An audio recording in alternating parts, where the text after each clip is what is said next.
Hola amigos, hoy vamos a resolver los problemas del examen de selectividad que propusieron en Canarias en julio del 2019 en la opción A. Comenzamos con el primer ejercicio, que dice así: una empresa informática comercializa un programa de retoque fotográfico. Un 50% de las licencias de este programa se han vendido para Windows, un 40% para Mac y un 10% para Linux. Transcurrido un año de la compra, renuevan licencia el 90% de los usuarios de Windows, el 60% de los de Linux y el 75% de los de Mac. Construir el árbol de probabilidades. Y si el apartado B se recibe una llamada de un usuario que ha renovado la licencia, ¿cuál es la probabilidad de que sea un usuario de Linux? Bueno, aquí está claro que se están estudiando dos variables. Una es el sistema operativo y otra es si se renueva o no la licencia. Así que el árbol queda claro. Vamos a elegir un usuario y puede ser de una licencia, y puede ser de Windows, de Mac y de Linux, que son los sucesos W, M y L respectivamente. Una vez que elegimos el sistema operativo, ya lo tenemos decidido. Luego, al año siguiente, renuevan los de Windows o no renuevan. Los de Mac renuevan o no renuevan, y los de Linux igualmente, renuevan o no renuevan. ¿Cuáles son las probabilidades que hay que poner en esas ramas? Bien, pues de Windows, si son el 50%, un medio. De Mac, el 40%, 40 partido por 100, 2 quintos. Ya vamos simplificando las fracciones. Y para Linux, 10 partido por 100, un décimo. Bien, una vez que ya tenemos aquí las fracciones, aseguraros de que la suma es 1, por si no habéis simplificado bien, te tienen que sumar 1, todas las ramas del mismo nivel. Pasamos al siguiente nivel, que es si cuando renuevan la licencia o cuando no la renuevan. Los de Windows la renuevan en un 90%, por lo tanto, aquí la probabilidad de que un usuario de Windows renueve sería 0,9. De que no renueve, por tanto, sería 0,1. Pero bueno, vamos a hacer aquí ahora la siguiente. De Mac renueva el 60%, 0,6. Y los de Linux renuevan el 90% de Linux. Un 60% los de Linux y un 75% los de Mac. Bueno, aquí están mal recogidos los datos.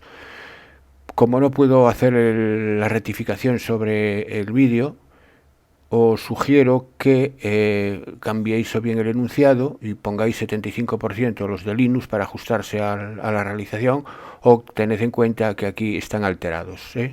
Bien, dando por hecho de que estuvieran bien y que aquí cambiamos el enunciado para adecuarlo, aquí sería 0,1 para que la suma de 1, aquí sería 0,4, aquí sería 0,25. Bien, una vez que ya tenemos el árbol, dice, se recibe una llamada de un usuario que ha renovado la licencia. ¿Cuál es la probabilidad de que sea un usuario Linux? Bien, pues un usuario Linux condicionado a que ha renovado la licencia. Es una probabilidad condicionada donde la condición es R, que renueve la licencia. Así que esto sería la probabilidad de la intersección R partido por la probabilidad de R. La probabilidad de la intersección R, si guiándonos por nuestro árbol, es un décimo por 0,75, y un décimo por 0,75, y la probabilidad de R es tres posibilidades, o bien de Windows, o renovación de Mac, o bien renovación de Linux, que sería un medio por 0,9 más 2 quintos por 0,6 más un décimo por 0,75. Haciendo las operaciones correspondientes, aquí me daría 0,098. Y apartado C, se eligen al azar 10 propietarios de licencias para una encuesta de opinión. ¿Cuál es la probabilidad de que al menos uno de ellos sea usuario de Linux? Bien, esto es una binomial, puesto que hacemos 10 pruebas, se eligen 10 propietarios. El suceso éxito en cada prueba me interesa saber si es usuario de Linux o no. Y ser usuario de Linux tiene probabilidad un décimo. Esto no modifica el error que hemos tenido al recoger el árbol. Y me pregunta luego, bueno, le llamo X a la variable aleatoria número de usuarios que tienen Linux, y lo que me están pidiendo es la probabilidad de que por lo menos uno tenga Linux, por probabilidad de X mayor o igual que 1. Este es mucho más fácil hacerlo por el contrario, porque la casuística del contrario solo es una, mientras que mayor o igual que 1 son 10, ¿no? Entonces esto es 1 menos la probabilidad de X menor que 1, y la probabilidad de X menor que 1 es la probabilidad de X igual a 0. Y aplicamos la fórmula de la función de probabilidad de la distribución binomial, y sería 1 menos, y aquí sería 10 sobre 0 por 0,1 elevado a 10, 10 sobre 0 es 1, es 1 menos 0,9 elevado a 10. Y 1 menos 0,9 elevado a 10 es esta cantidad, 0,6514. Bueno, el apartado C sí va a coincidir bien con el resultado real del problema, porque no me obvia el error cometido aquí en el diagrama de árbol que está alterado, el de la renovación de Mac con la renovación de Linux. Bien, el siguiente ejercicio: un estudio sobre la proporción de habitantes mayores de 60 años sin dispositivos móviles de una determinada ciudad ha dado un intervalo de confianza, ahí lo tengo, me da el intervalo con extremo inferior y extremo superior, con un nivel de confianza del 95%. Suponiendo que dicha proporción se puede aproximar por una distribución normal, ¿cuál es la proporción muestral de habitantes sin dispositivos móviles? Bien, me pide la proporción de la muestra y tengo el intervalo de confianza. Por tanto, sabemos siempre que la proporción muestral es el centro del intervalo de confianza. Así que, en este caso, la proporción muestral es la suma del punto medio del intervalo, es la suma de los extremos partido por 2. Aquí tenemos el intervalo y el nivel de confianza es del 95%. Bueno, aquí pone alfa, voy calculando alfa medios que me va a hacer falta para más adelante, y esta es la fórmula del intervalo de confianza. Repito, apartado A, entonces, proporción muestral, la suma de los extremos del intervalo partido por 2, 0,2 exactamente. Bien, ese es el apartado A. El apartado B, ¿cuál es el tamaño de la muestra utilizada? Bien, el tamaño de la muestra utilizada es el valor de n. Pues vamos allá. Sabemos que el radio del intervalo es lo que está sumando o restando a la proporción muestral, así que el radio del intervalo es esta expresión que aparece sumando o restando. Y de ahí vamos a averiguar n, porque sabemos que esto es el radio de nuestro intervalo, lo podemos calcular como el centro 0,2 menos 0,1804, por ejemplo, o 0,2196 menos 0,2. O la diferencia de los extremos partido por 2. Podemos hacerlo de muchas formas, ¿no? Entonces, el radio yo aquí lo hago como el extremo de la derecha menos el centro. El extremo de la derecha menos el centro me da el radio, que me da exactamente 0,0196. Pues este 0,0196 hay que igualarlo a la expresión que tengo aquí sin la media muestral. ¿Y quién es z alfa medios? Z alfa medios es un valor de la tipificada, de forma que la probabilidad de z menor que z alfa medios es 0,975. El 0,975 se obtiene del hecho de que alfa medios es 0,025 y esta probabilidad es 1 menos alfa medios. La probabilidad de este valor es siempre 1 menos alfa medios. Bueno, pues entonces para ver quién es z alfa medios habría que ir a la tabla y la tabla se corresponde con 1,96 en la tabla de la normal. Así que vamos ahora sustituyendo esta expresión por el valor del radio, que era 0,0196, z alfa medios es 1,96, la media muestral es 0,2, 1 menos la media muestral es 0,8 partido por n, y bien, y de aquí ya el 1,96 pasa dividiendo, el raíz de n pasa multiplicando. Bueno, haciendo aquí estas operaciones, despejo raíz de n y n es 1600. Ese es el tamaño muestral. Apartado C. Con un nivel de confianza del 99% y con la misma información muestral, ¿cuál sería el correspondiente intervalo? Bueno, lo único que cambia ahora aquí es el z alfa medios, porque me cambia el nivel de confianza. Es decir, que ahora 1 menos alfa es 0,99.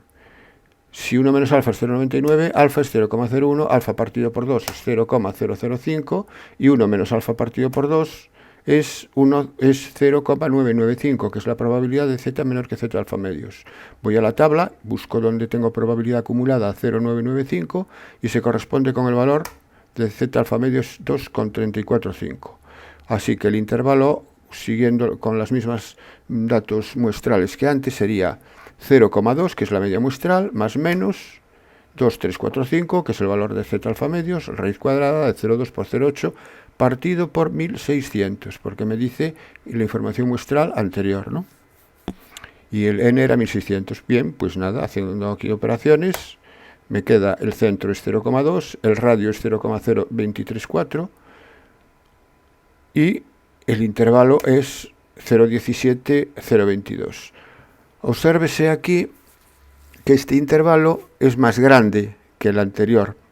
¿Por qué es más grande que el anterior? Pues el intervalo es más grande que el anterior porque el nivel de confianza es más grande también que el anterior. Es decir, si yo requiero un mayor nivel de confianza, es decir, requiero una mayor seguridad para el intervalo ha de ser más grande, porque cuanto más pequeño sea, voy a cometer mayor error.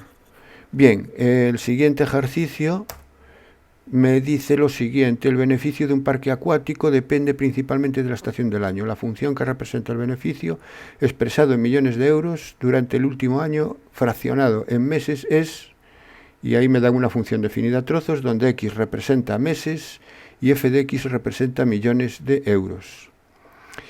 Apartado A, representar gráficamente la función, cuánto ha crecido y decrecido el beneficio. Para ver cuánto ha crecido y decrecido el beneficio, necesito la derivada. Vamos, entonces, bueno, la representación gráfica de la función es esta que tenemos aquí. Son los tres trozos: un tramo recto, que es el x más 8 partido por 2, una rama de parábola, que es la parábola menos x al cuadrado más 12x menos 26, entre 4 y 8, y el valor constante 6, es decir, la función constante 6 a partir de 8, entre 8 y 12. Vale, pues ya vemos ya en el dibujo que es continuo, etcétera. Pero me pregunta ¿cuándo ha crecido y decrecido el beneficio? Hombre, aquí también se ve en el gráfico que ha crecido de 0 hasta 6 y decrecido de 6 hasta 8 y se mantiene de 8 a 12. Esto es gráficamente. Pero si lo queremos hacer analíticamente, necesitamos la derivada. Y la derivada es derivada de x más 8, 1/2, entre 0 y 4. El 4 no lo tomo, porque no sé si la función todavía, no sé si va a ser derivable o no en 4. Bien, la derivada de menos x al cuadrado más 12x menos 26 es menos 2x más 12 entre 4 y 8. El 8 no lo tomo por la misma razón que aduje para el 4. Y la derivada del 6 es 0, entre 8 y 12. Bien, ¿es derivable en 4? Pues si la derivada por la izquierda, que es 1/2, coincide con la derivada por la derecha en 4, que sería menos 2 por 4, perdón, más 12, que son 12 menos 8, 4, 1/2 no es igual a 4, entonces la función no es derivable en 4, así que el 4 no lo incluyo, queda así, sin incluir. ¿Y es derivable en 8? Pues la derivada por la derecha en 8 es 0 y por la izquierda es menos 16 más 12, es menos 4, tampoco es derivable. Bien, aquí tengo la derivada. Una vez que tengo la derivada, voy a ver dónde se anula. Entonces, 1/2 no se anula nunca, no hay problema. Menos 2x más 12 se anula en x igual a 6. Y 6 está comprendido entre 4 y 8, entonces el 6 es un punto crítico que tengo que tener en cuenta. Y el 0, nada, que es constante, ahí ya se anula todo en todo el tramo, solamente tengo que ver lo que ocurre de 0 a 8. Se anula en el 6, como dije antes, de 0 a 8, porque de 8 a 12 aquí es constante, no, ni crece ni decrece, entonces ahí se va manteniendo, ¿no? Entonces vamos a ver cómo estudio el crecimiento de 0 a 4. Pues para estudiar el crecimiento de 0 a 4, como la derivada es positiva, la función crece. Siempre es positiva. Aquí tomo un valor entre 0 y 4, el 1, la derivada en 1 es positiva, pero es claro, es positivo porque siempre es un medio constante, crece. Entre 4 y 6, pues entre 4 y 6 tomo el 5, por ejemplo, y la derivada quedaría menos 2 por 5 más 12, sería menos 10 más 12, positivo, crece también. Entre 6 y 8, pues entre 6 y 8 tomo el 7. Si tomo el 7 me queda menos 14 más 12, menos 2. Sería negativa la derivada en 7 y por tanto la función decrece. Y a partir del 12, como siempre es 0, ni crece, no es ni mayor ni menor que 0, siempre 0, ni crece ni decrece, se mantiene constante. Aquí podríamos poner constante, que es lo que tenemos precisamente en el dibujo. Entonces, ¿en qué momento se obtuvieron los beneficios máximos y mínimos? Perdón, ¿cuándo ha crecido y decrecido el beneficio? Bueno, el beneficio crece de 0 a 6, aquí lo tenemos, y decrece de 6 a 8. De 8 a 12 ni crece ni decrece, se mantiene constante. Calcular en qué momento se tuvieron los beneficios máximos y mínimos y a cuánto ascendían estas cantidades. Bueno, pues el máximo es donde el máximo, para hacerlo, aquí en el dibujo lo vemos, que el beneficio máximo se alcanza en el 6º mes, y ese beneficio son 10 millones, y el beneficio mínimo se alcanza al principio de la apertura del parque, que son 4 millones. Como el problema no me pide que lo haga analíticamente y me piden que represente gráficamente la función al principio, pues el resultado lo puedo dar en principio sobre la función. De todos modos, a continuación está resuelto analíticamente. Ahora lo vemos. Y luego dice, ¿cuándo fue el beneficio igual a 6 millones? 6 millones se corresponde con beneficio 6. Entonces, fijaros que si yo trazo una línea por el 6, que sería 6 millones, esa línea corta en el punto 4, en x igual a 4, y de 8 a 12. Es decir, que el beneficio fue igual a 6 millones en el mes cuarto, y a partir del 8 al 12 se mantiene en 6 millones de beneficios. También de forma analítica lo podemos hacer, a continuación está hecho, y sería, aquí lo tenemos f de x y calculamos f de 6, que es donde la función presenta un máximo relativo, beneficio máximo a los 6 meses, 10 millones. Y el beneficio mínimo hay que hallar la imagen en los extremos porque no hay mínimo relativo, y entonces si el beneficio máximo es 6, el beneficio en 4 es 6, en 8 es 6, en los puntos de cambio voy haciéndolo, y en 12 es 6, y el beneficio mínimo es a los 0 meses, que es lo que veíamos en la gráfica. ¿Y cuándo es el beneficio 6 millones? Es decir, ¿cuándo igualamos la función a 6? Pues igualamos a 6 los tramos de la función. Por ejemplo, para el primer tramo, x igual a 4, despejamos, a los 4 meses, fue lo que vimos. Si igualamos a 6 el siguiente tramo y despejamos x, me sale 4 y 8.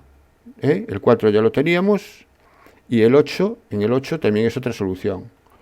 Y a partir del 8 al 12, 6 igual a 6. Sería 6 igual a 6 a partir del 8. Es decir, cuarto mes sería la solución, y del octavo al 12. Eso es también lo que veíamos en la imagen. Entonces ahí que es más fácil, casi es más fácil verlo en el dibujo si lo tenemos bien hecho. Siguiente ejercicio. Una carpintería construye mesas y armarios de oficina utilizando tableros de aglomerado. Y para construir una mesa se requieren 2,5 tableros. Para construir una estantería se necesitan 6 tableros.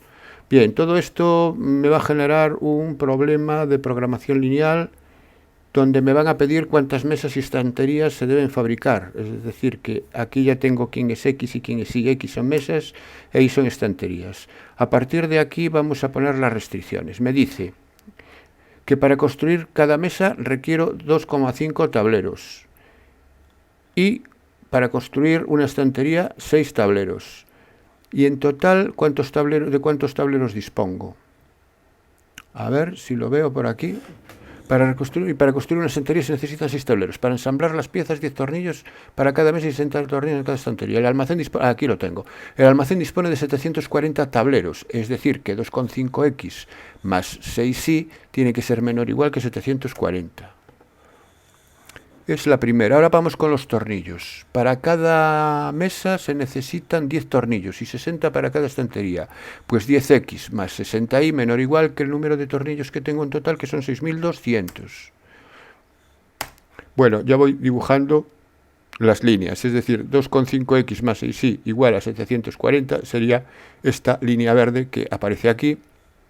Y el semiplano de las soluciones de la desigualdad se corresponden con el triángulo que está debajo y con el eje de las X.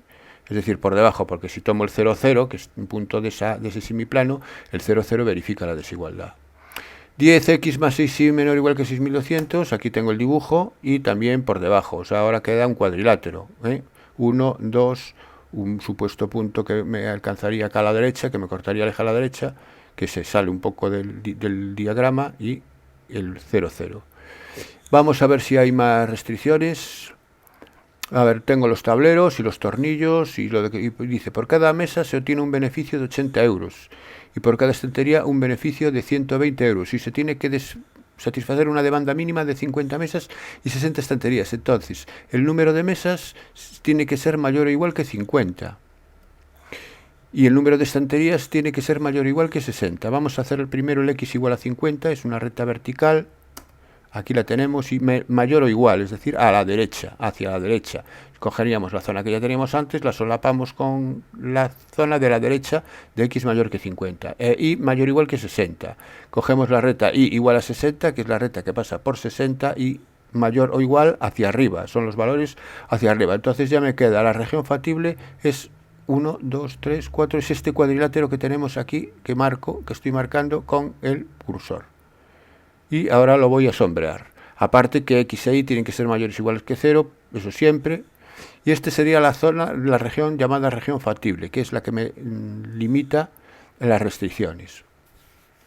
Bien, con los 4 puntos, un cuadrilátero tiene 4 puntos que hay que averiguar porque son las posibles soluciones al problema que me piden, que se trata de maximizar el beneficio. Me dice cuántas mesas y tableros hay que fabricar, cuántas mesas y estanterías hay que fabricar y cuál es el valor del beneficio óptimo. El beneficio, entonces, que es la función objetivo, es 80x, que es lo que cuesta cada 80 es lo que cuesta cada mesa, y 120y, que es lo que cuesta cada estantería. Bueno, pues entonces vamos a ir calculando los puntos. El primero es el punto A. El punto A es un punto obvio porque es la intersección de la recta x50 con y la recta y60, es el punto 50-60. El punto B, la y es 60. Vamos a ver quién es la x. La x es el punto B, es la intersección de la recta y igual a 60 con la recta verde, que se corresponde con 2,5x más 6y igual a 740. Bien, resolviendo esta ecuación, si vale 60, ya por sustitución despejamos x y me sale este valor, 152,60. También fijaros que el 152 está aquí, entre 140 y 160 se corresponde con B. Eso está, el dibujo está perfecto. El punto C es la intersección de la recta azul con la recta verde, que se corresponde con estas dos rectas, con las dos primeras, 2,5x y más 6y y x más 6y igual a 620. Aquí se puede dividir por 10 y para simplificar, bien. Se resta, aquí lo podemos hacer por reducción, restando, las 6y se van y queda 2,5x menos x, que es 1,5x igual a la diferencia entre 740 y 620. Bueno, despejamos x y me da 80. Aquí no está hecho el sistema porque son sistemas muy fáciles de hacer, o sea, no tiene ninguna complicación. El punto D es la recta x igual a 50, con lo cual ya tengo una solución, y x más 6 igual a 620, que es despejar y de aquí 95. Y creo que ya tengo todos, A, B, C y D. Entonces ahora lo único que me queda es sustituir la función beneficio en todos los puntos, a ver cuál es el que me da, el punto que me da mayor beneficio. Pues vamos aquí, lo sustituimos en... Aquí tengo los puntos y la función beneficio. Y ahora hago la sustitución. Sustituyo en 50-60 y me da 11.200, sustituyo en 80-90, me da 17.200, en el punto D, que es 50-95, me da 15.400, y en el punto B, que es el 150-60, me da 19.160. ¿Cuál es la solución? Pues la solución es la que me dé el mayor beneficio. El mayor beneficio me lo da el último, el 19.160 euros. Ese es el valor del beneficio. Y lo obtendría fabricando 152 mesas y 60 estanterías. Aquí está la solución y el beneficio 19.160. Bueno, pues este es el ejercicio de programación lineal. Pasamos a nada porque se ha acabado el examen. Espero que os haya ayudado y hasta el próximo vídeo que hagamos.